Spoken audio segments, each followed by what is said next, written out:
ये जनता ने सिर्फ आपको अपने नाम पे नहीं दिया था। ललन जी उठाइए बोरिया बिस्तर, चलिए दूसरे से बात कीजिए। कुमार को पहले कहता था लोग कि रद्दी माल है, अब कह के दिखाओ कि रद्दी माल है। अभी सबसे ब्रांडेड माल वही है। तो आरजेडी के सपोर्टर होंगे अपने घर में क्या चुनाव के दिनों को छोड़ करके अदर दिन में ललटेन जला सकते हैं? चुनाव चिन्ह बदलो, नया समय के अनुसार, ट्रेंड के अनुसार कुछ खोज करके ले आओ। अच्छी अच्छी बातें हो सकता है कलेजे की ठंडक दे दो, बाकी भूख जब लगेगा तो रोटी ही मांगेगा। 10 साल में आप बुढ़ापा के पूरे सीढ़ी को चढ़ करके छत पर पहुंच गए, 73 साल के हो गए जी। ये जनता है, आएगी, खाएगी, पिएगी, जाएगी और कहेगी वोट वही। स्मृति ईरानी हार गई, उससे अधिक स्मृति ईरानी को दुखी नहीं हुआ होगा, उससे अधिक कई गुना दुखी हुई होंगी। कंगना रनौत जीत गई। देश में पहली बार कोई चुनाव हुआ जिसमें पक्ष और विपक्ष दोनों खुश रहा।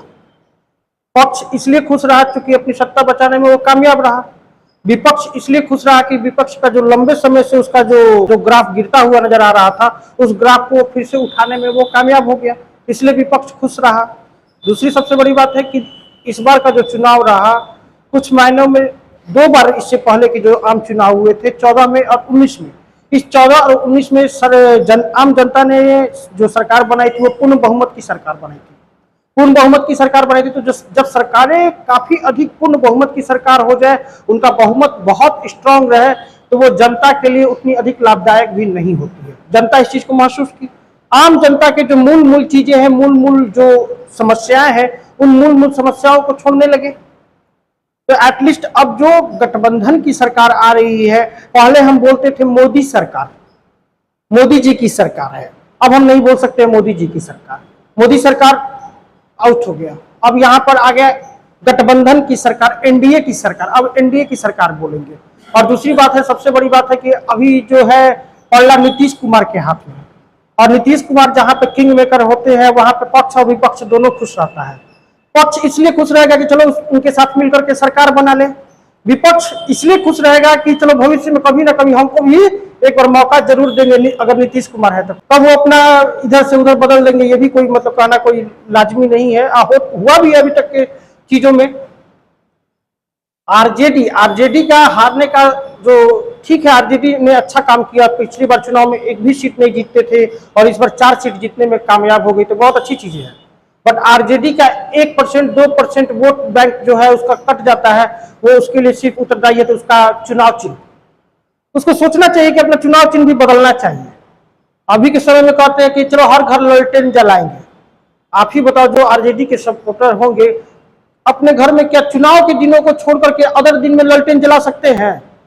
आज के समय में तो नहीं जला पाएंगे। तो उसको अपना थोड़ा ना कुछ ना हो चाहे नहीं हो, अपने चुनाव चिन्ह को भी बदलना चाहिए। 1% भी वोट बहुत मायने रखता है। पिछले बार के वोट को देखिए, मोदी जी को पिछला बार जो वोट मिला था 37% वोट मिला था। इस बार मोदी जी को वोट कितना मिला है? 36% वोट मिला है। 1% वोट इधर से उधर हुआ तो देख रहे हो, मोदी सरकार से हट करके सीधे गठबंधन की सरकार पर आ गया। तीसरी बात है कि जो अब नीतीश कुमार को पहले कहता था लोग कि रद्दी माल है, अब कह के दिखाओ कि रद्दी माल है। अभी सबसे ब्रांडेड माल वही है। हाँ, बट मिला जुला करके एक चीज रहा, यही जनता होती है। जनता आपको पूरी तरीके से, जनता सब कुछ जानती है, किसे हमें बहुमत देना है, कब कितना देना है। आप जनता को, सबसे बड़ी चीज लोकतंत्र की खूबसूरती यही होती है। लोकतंत्र की खूबसूरती का मतलब कि अंतिम रूप से शक्ति किसके हाथों में होती है? जनता के हाथों में होती है, जनता के हाथों में केंद्रित होती है। वही व्यक्ति गद्दी पर बैठेगा जो व्यक्ति जनता के विश्वास को जीतने में कामयाब हो जाता है। जो व्यक्ति जैसे ही अपने इस विश्वास को खो देता है, जनता धीरे धीरे अपने उसके हाथों से शक्तियों को भी छीनने लगती है। वही चीजें हुआ इस बार भी। 2 बार जनता ने उन्हें पूर्ण बहुमत की सरकार दिया। पूर्ण बहुमत की सरकार इसलिए दिया कि आप अच्छा से अच्छा काम करो और भी अच्छा काम करो। आपने अब मेन जनता के जो मूल समस्या थी, उन मूल समस्याओं से दरकिनार होने लगे। अभी तक के मोदी जी के भाषणों को सुनिए, अब पूरे चुनाव कैंपेन में उन्होंने कभी भी रोजगार पर, शिक्षा पर, अन्य चीजों मुद्दों पर कोई बात नहीं किया जी। बाकी कल का देखिए, कल उन्होंने रोजगार पे बात किया, कल उन्होंने शिक्षा पर बातें की। अगर यही तो लोकतंत्र की ताकत है, और इसी लोकतंत्र की परिकल्पना तो हमारे संविधान निर्माताओं ने भी किया था कि हाँ, आपको ये चीजें, ऐसी चीजें करनी है। सरकार बहुत अधिक ताकतवर हो तो ये जनता के लिए किसी भी दृष्टिकोण से उचित नहीं होता है।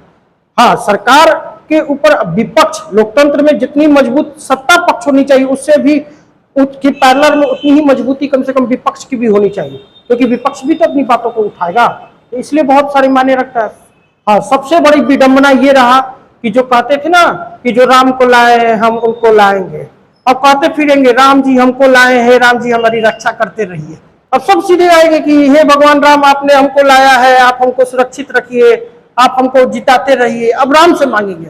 कल तक धारा विपरीत होने लगी, अब राम जी को ही देने की बातें होने लगी। तो यही तो है, मनोबल धीरे धीरे धीरे धीरे धीरे धीरे उठना शुरुआत हो गया। और अयोध्या में चुनाव हार जाना, जिस अयोध्या के बलबूते आप पूरे देश में अपने डंका बजा रहे थे, कि पूरे देश में कह रहे थे कि हमने अयोध्या में राम मंदिर का निर्माण करा दिया, उस राम मंदिर के नाम पर आप जो वोट मांग रहे थे, वो हार जाना कहीं ना कहीं सरकार के लिए बहुत गंभीर विषय पर सोचने की आवश्यकता है कि हाँ, हम जो आगे बढ़ रहे हैं क्या जनता की नीतियों को, जनता की आवश्यकताओं को ध्यान में रख रहे हैं या नहीं रख रहे। और जनता को कंप्लीट रूप से आप इग्नोर करके नहीं बढ़ सकते हो। ऐसी ऐसी योजनाएं ला रहे हो जिन योजनाओं का अभी जनता के साथ कोई सरोकार नहीं, जैसे अग्निवीर योजना है।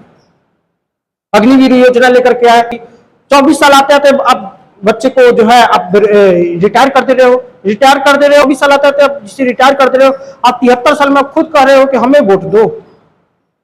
ये जनता जो है, ऐसा नहीं है, जनता सब जानती है और जनता बोलती नहीं है। जनता जाकर के सीधे अपना जो गेम है वो वोट पे दबा देती है। जनता अपना गुस्सा भड़ास जो है वो वोट पे निकालती है। बहुत पहले लंबे समय से देखा गया, इंदिरा गांधी के साथ यही हुआ जी। अभी भविष्य में क्या होगा कोई पूरी तरीके से नहीं कह सकता है। अच्छी अच्छी बातें हो सकता है कलेजे की ठंडक दे दे, बाकी भूख जब लगेगा तो वो रोटी ही मांगेगा। भूख जब लगता है तो वो चावल दाल सब्जी ही मांगता है। वो अच्छी अच्छी बातें सुन करके पेट नहीं भर जाता है। कुछ नहीं, स्मृति ईरानी बेचारी हार गई, इन पे दुख हुआ।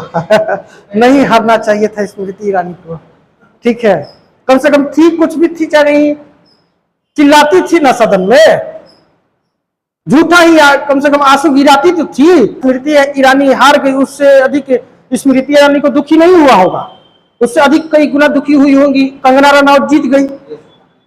क्योंकि अपने हार जाए तो ठीक है, चलो चलता है, बट साथ वाला जीत जाए वो दुगना दुखी देता है। ये जनता है, आएगी खाएगी पिएगी जाएगी और कहेगी वोट वही दबाएंगे, कहीं वोट दे करके नहीं जाएंगे। पवन सिंह को देखिए, लग रहा था कि पवन सिंह ही जीत रहे हैं पूरी तरीके से। पवन सिंह का भैया बोलबाला है, पवन सिंह एक तरफा जीतेंगे, लग रहा था देखने से। पवन सिंह बेचारे पूरी तरीके से दम खम भर करके उतर गए थे, बाकी दूर दूर तक नहीं रहे पवन सिंह टक्कर में। और उतना दूर का मार्जिन दे देना, इसका मतलब सोचिए कि आप भीड़, वो भीड़ है आपके पास, आ रहे हैं लोग देखने के लिए, मोदी जी रैली कर रहे हैं, लोग आ रहे हैं आपको देखने के लिए, बाकी आप सोच रहे कि सब आपके वोट में कन्वर्ट हो जाएगा, ये पॉसिबल नहीं है। जनता जाएगी जगह पर ही दबा करके आएगी।